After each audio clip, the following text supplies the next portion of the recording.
বন্ধুরা, এই হচ্ছে মোদিজি। মোদিজির দেশে আমাদের কিষানদার অফিসিয়ালি এখন থেকে রয়্যাল এনফিল্ডের রাইডটা শুরু হলো। আমরা একটু আগে বাইকটা রেন্ট করলাম। কিষানদা, কি অনুভূতি? হ্যাঁ, আগামী 3 দিনের সাথে। তবে তোমার তো এটা প্রথম এক্সপিরিয়েন্স, এর আগেও এক্সপিরিয়েন্স আছে, বাট এটা একটুখানি এক্সট্রাঅর্ডিনারি এক্সপিরিয়েন্স হবে। যাই হোক, আমরা আগামী 3 দিনের জন্য রয়্যাল এনফিল্ড 1000 টাকা রেন্ট পার ডে হিসাবে নিচ্ছি। বেশি দূরে গেলে বয়স পাবো না ভাইয়া। তো আমরা গাড়িটা দেখাচ্ছিলাম, এখন আমরা একটু ডিটেল শুনি। পুরীতে আছি, আমরা ফুল ট্যাঙ্ক করে নিচ্ছি আগামী 3 দিনের জন্য। এখানে পেট্রোল পাইলাম হচ্ছে 101 টাকা, মানে 101 রুপি। আমি যতগুলো টাকা বলবো ওগুলো রুপিতে কনভার্ট করবে। আর বাইক হচ্ছে 1000 টাকা পার ডে, মানে আমাদের টোটাল 3 দিনে 3000 টাকার মতো পড়ছে।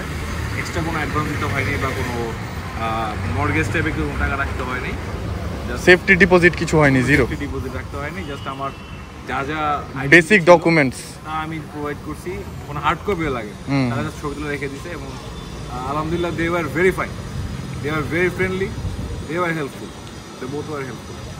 তো বাংলাদেশে কিন্তু এলফ্রেন্ড আসছে, বাট আমি এলফ্রেন্ডের শোরুমেও যাইনি ভাই, বিশ্বাস করেন। আমি ইন্ডিয়ায় এলফ্রেন্ড চালাইতেছি।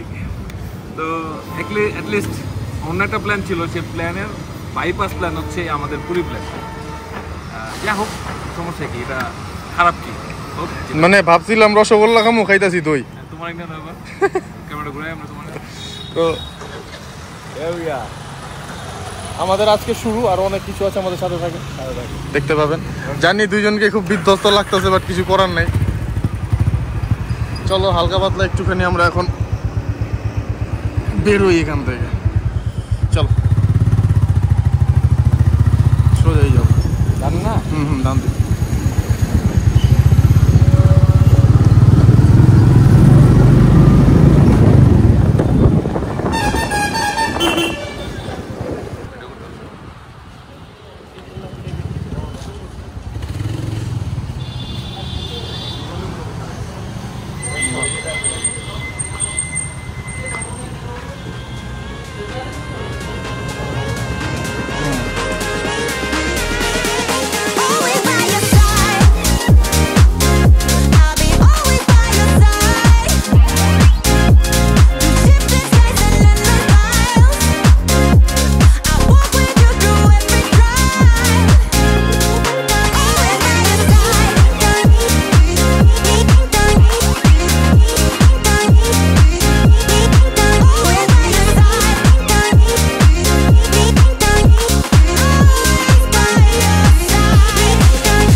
আমাদের উড়িষ্যা পুরী রাইড এখান থেকে শুরু। এই আমার মোটো ব্লগিং সেট আপ, আমার মোটো ব্লগিং সেট আপ। আর এই হচ্ছে আমার কাস্টমার। আমি তো পাঠাও রাইড বুক করেছিলাম, আর এই হচ্ছে আমাদের রাইড। উড়িষ্যা পুরী রাস্তায় এখন আমরা রয়্যাল এনফিল্ড চালাইতেছি। তো হেলমেট নাই, হেলমেট মাউন্টেন ছিলাম, বাট ফুল ফেস হেলমেট এখানে পাই নাই। তাই হচ্ছে হাফ ফেস দিয়ে আমরা খুচরা মোটর ব্লগিং করতেছি। নাইম আমার থেকে কানা মামা ভালো, তো কানা মামা দিয়ে ব্লগ চালাচ্ছি।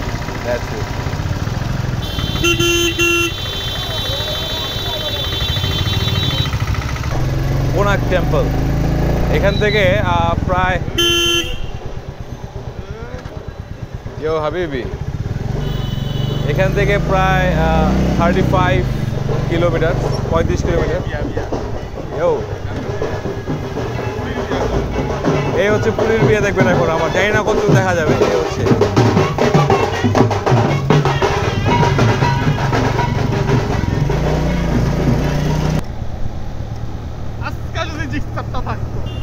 ইজ্জত থাক। আমরা ক্রুজ নিয়েছি, ক্রুজের মজা নেওয়ার জন্য। জিক্সারাই তো কি হয়েছে, আমাদের বাউলি তো হবে।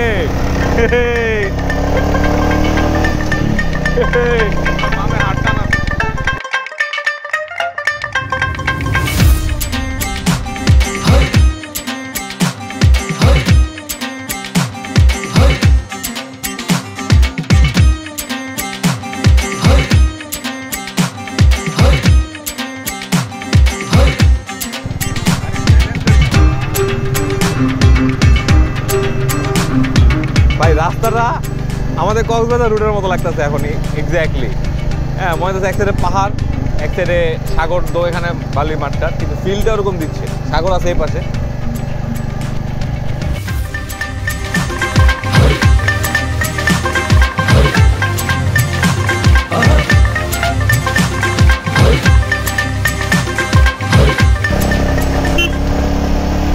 ও ম্যান, রাস্তাটা দেখছো সেই।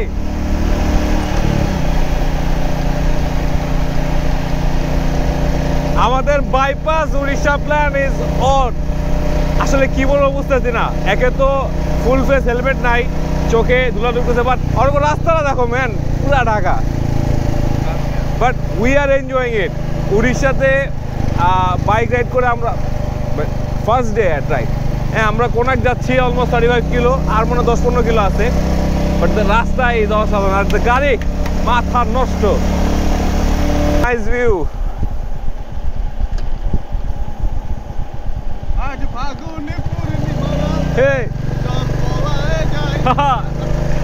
এক পাশে সাগর, এক পাশে সাগর, এটা পুরো এই না গালি দিতাম ভাই।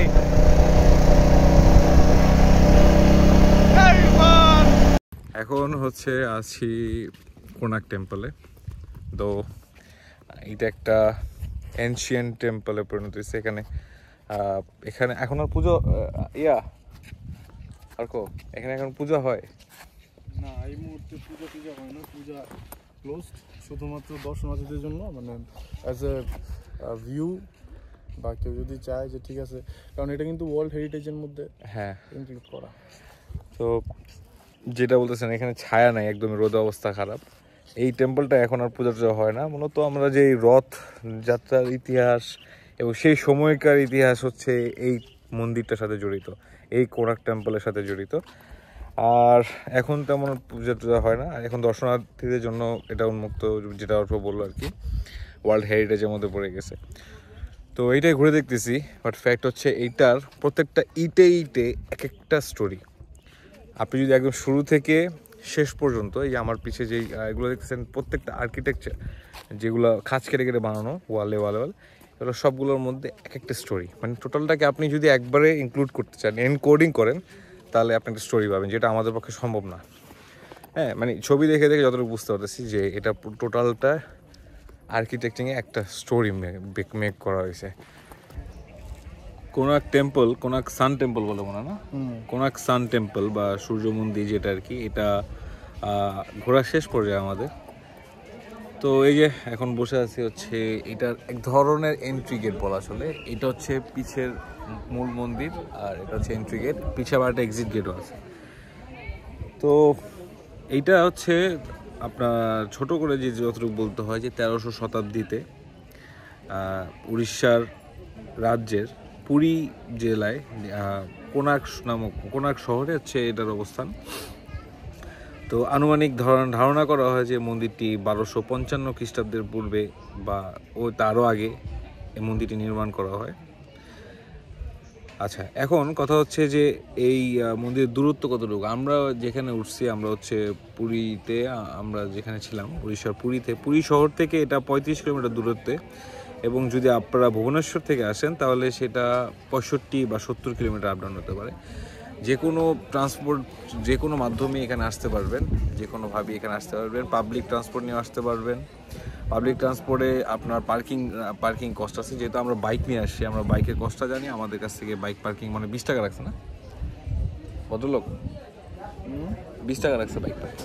টু হুইলারের জন্য 20 টাকা করে রাখছে, টু হুইলারের জন্য হ্যাঁ, আমরা যেহেতু টু হুইলার নিয়ে আসছি, টু হুইলারে 20 টাকা করে রাখছে। ফোর হুইলারটা এখনো আমরা জানি না এক্স্যাক্টলি। হেলমেটের জন্য আলাদা, হ্যাঁ, আর যদি হেলমেট ক্যারি করেন সেক্ষেত্রে হেলমেটের জন্য আলাদা ক্যারি ভিতরে নিয়েও ঢুকতে পারবেন, আবার আপনি প্রয়োজনে বাইরে রাখতে পারবেন। তো রাখলে সেখানে আলাদা করে আপনার 10 টাকা করে দিতে হবে।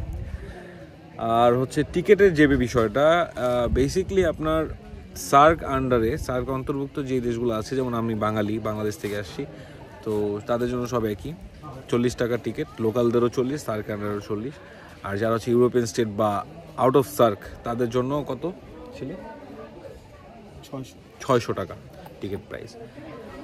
তো মন্দিরটি এখন হচ্ছে মানে মূলত হচ্ছে একটি বিশাল রথের আকৃতিতে এটা বানানো। মানে রথের আমরা যে রথযাত্রা বলে না এটাকে, রথযাত্রা দেখি, ওইটার ইতিহাস ঐতিহ্যে এই মন্দির বানানো। যদি এটার একটা অংশ এখন খালি বিদ্যমান, ওই যে পিছিয়ে যে অংশটা দেখতে পাচ্ছেন সেইটাই হচ্ছে বিদ্যমান, কিন্তু পূজা টুজা কিছুই হয় না, জাস্ট ওয়ার্ল্ড হেরিটেজ। আর ইন্ডিয়ার যে যা হেরিটেজ আছে তাদের মধ্যে এইটা তালিকাভুক্ত, কিন্তু জাস্ট ট্যুরিস্টদের জন্য খোলা আছে। আর এই তো এই হচ্ছে বেসিক আপডেট।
কোনার্ক টেম্পল শেষ করে এখন আমরা আবার ব্যাক করতেছি পুরীর উদ্দেশ্যে।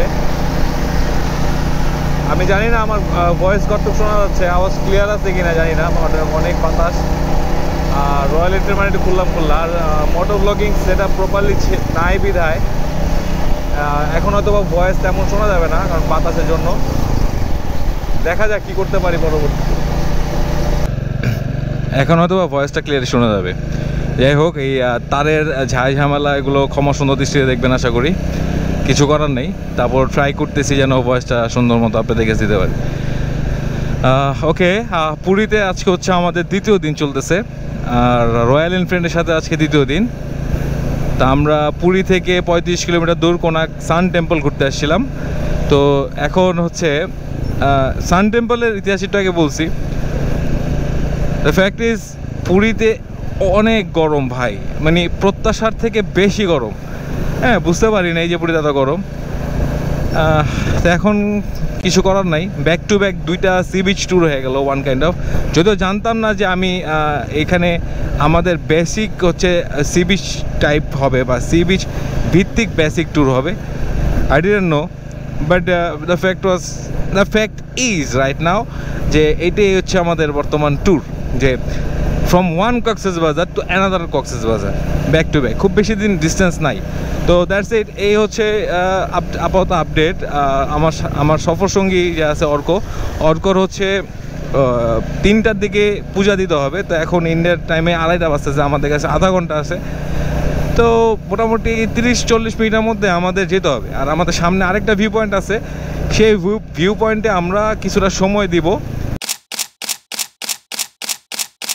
যেহেতু চীনের মধ্যে মানে আমার হেলমেট ফুল ফেস না হওয়াতে আমি ক্যামেরাটা এখানে মাউন্ট করতে পারতেছি না, সেহেতু আপনাদের একটু বিরক্ত হলো, অসহ্য লাগলো, আপনাদেরকে এইভাবে দেখতে হবে। কারণ 2 হাত না খুলে আমি আমার মাউন্টটাকে ঘুরাইতে পারতেছি না, দ্যাটস ওয়াই। সো আশা করি খারাপও লাগতেছে না আমাকে দেখতে, কারণ আমার আশেপাশে আরও ভিডিও আছে, তো সেগুলোও দেখেন। আর আই এম সরি, বাট ইনফ্লেন্ডের মোটো ব্লগটা অ্যাকচুয়ালি করতে পারলাম না। আসলে পারতাম তা না পারতাম, বাট হচ্ছে কি আমাদের দেশে জুলাইতে যে একটা জুলাই বিপ্লবের পরে ইন্টারন্যাশনাল এয়ারপোর্ট বা বেনাপোলে কী অবস্থা, যেহেতু আমরা জানি যে ইন্ডিয়ার সাথে একটা আমাদের একটা রেষারেষি চলতেছে রাজনৈতিক রেষারেষি, সেহেতু বর্ডারের কী অবস্থা সেইটা আমার জানা ছিল না। হ্যাঁ, বর্ডারে কোনো রেস্ট্রিকশন আছে কি না বা কী রেস্ট্রিকশন আছে বর্ডারে, সেই বিষয়বস্তু আমার জানা ছিল না। দ্যাটস ওয়াই আমি আমার হেলমেট বলেন বা আদার রাইডিং সেট আপ আমি সাথে করে ক্যারি করিনি। নাহলে আমার একটা ফুল প্রুফ প্ল্যান ছিল যে প্রপার রাইডিং সেট আপে যাবো, প্রপার রাইডিং একটা ব্লগ বানাবো, but sorry to say, but পারিনি। এছাড়া ইন্টারন্যাশনাল ড্রাইভিং লাইসেন্স করার পরেও আমার আরও অন্যান্য প্ল্যান ছিল ইন্ডিয়াকে ঘিরেই, বাট সেগুলো বাস্তবায়িত হয়নি নানান কারণে প্ল্যান ছুটে যায়। হ্যাঁ, তো এই নানান কারণে ছুটে গিয়ে আবার নানান কারণে এই প্ল্যানটা হয়েছে। এই ফার্স্ট একটা ক্রুজ বাইক দি রয়্যাল এনফিল্ড রাইড করতেছি এতগুলো কিলোমিটার, মানে অনেকখানি 100 কিলোর উপরে।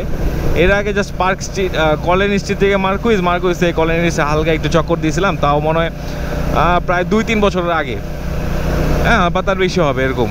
হ্যাঁ, এছাড়া আমি রয়্যাল এনফিল্ড চালাইনি, এই ফার্স্ট।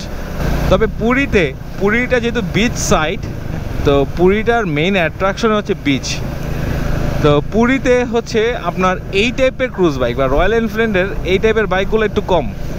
হ্যাঁ, যে কারণে আপনার বেগ পেতে হবে, আপনার এক্স্যাক্ট জায়গায় যেতে হবে, এবং সবচেয়ে বড় কথা হচ্ছে বাইকটাকে দেখতে হবে একটা ফ্রেশ কন্ডিশন কিনা। কারণ আমরা ক্লাসিকটা নেওয়ার আগে একটা বুলেট দেখছি, সেই বুলেটটার অবস্থা দেখেই বোঝা গেছে ধ্বজভঙ্গ অবস্থা। পরে যখন সেই বুলেটের ওনার আসলো এবং গাড়ি স্টার্ট করছে, বলছে না এই বুলেট না যাবে না। পরে সামহাও খুব চটচলদি এই ফ্রেশ কন্ডিশনে গাড়িটা ম্যানেজ হয়েছে, আমরা এই করছি। এছাড়া স্কুটি পেয়ে যাবেন এখানে আসলে, স্কুটি 500, 600, 400 এরকম রেন্টে স্কুটি। তবে মজার বিষয় হচ্ছে তারা হচ্ছে 12 ঘন্টার হিসাবে আপনাকে রেন্ট দিবে, মানে আপনি যখন থেকে নেবেন তার থেকে ঠিক 12 ঘন্টা আপনি চালাবেন, সেই অনুযায়ী আপনাকে পেমেন্ট করতে হবে 500 বা 700 বা 1000 যেটাই হোক। তো আমরা তার সাথে কন্ট্রাক্ট বেসিসে নিছি যে আমরা 12 ঘন্টা না 14 ঘন্টা না, আমরা হচ্ছে 3 দিনে আপনাকে এতটুকু দিব বা এতটুকু আমাদের লাগবে, সেই হিসাবে গাড়ি দেন। তো ওই যে যেমনটা বলছিলাম, উনি যথেষ্ট ফ্রেন্ডলি একটা পার্সন, দ্যাটস ওয়াই আমরা তার সাথে আমাদের হয়েছে, এই জন্য গাড়িটা নিতে পারছি। এই হচ্ছে বিষয়। তো আমি শিওর দিতে পারতেছি না যে আমার ব্লগ দেখার পরে যদি কেউ আসে বা পুরীতে ঘোরার চিন্তা ভাবনা করে, তারাও সেম এনফিল্ড বাইকটা চালাতে পারবে কিনা, বা সেম রয়্যাল এনফিল্ডে কোনো বাইক রেন্টে পাবে কিনা।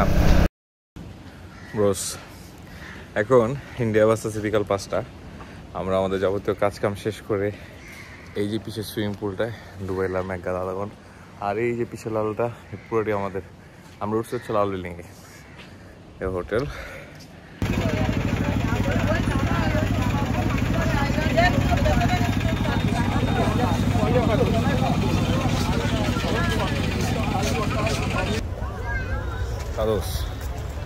আমাদের যেমন কক্সবাজার আছে ঠিক এরকমই হচ্ছে এই জায়গার অ্যাটমসফিয়ার সেম, একদম বিচের পাশে হচ্ছে বাজার, আমাদের বার্মিস মার্কেটের মতো। আর পিছে হচ্ছে অ্যাজ লাইক লাবণী পয়েন্টের আশেপাশে বা কক্সবাজার আশেপাশে যে বিচ সাইডের হোটেল টোটেল ঠিক সেম এই প্লেসটা উড়িষ্যা। তো এখন যাচ্ছি বিচের দিকে, বিচের পারে আসলাম from one Cox's Bazar to another. Anyways, এই জায়গার সাগর পাড়ের ভাইবটা একটু অন্যরকম দিবে আপনাকে অ্যাকচুয়াল দিনে দেখে। সাগরের ঢেউগুলো একদম র একটা ভাইব দিবে, কক্সবাজার ঢেউগুলো যেরকম একটা ফিল্টার ভাইব দিবে, এটা একদম র ভাইব দিচ্ছে। দেখেন কত বড় বড় ঢেউ, এতটুকু পানি।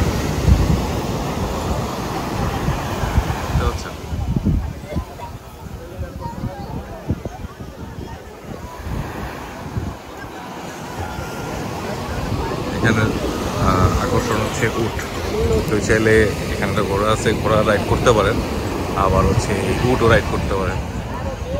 এই হচ্ছে উট। তো আমাদের এরকম বিচে পারে বেঞ্চেস আছে, এখানে হচ্ছে এরকম সিট দেয়া। এটা অনেক বড়, আর মূলত হচ্ছে এই যে পানিটা দেখতে পাচ্ছেন, এই পানিটা হচ্ছে বঙ্গোপসাগরের পানি।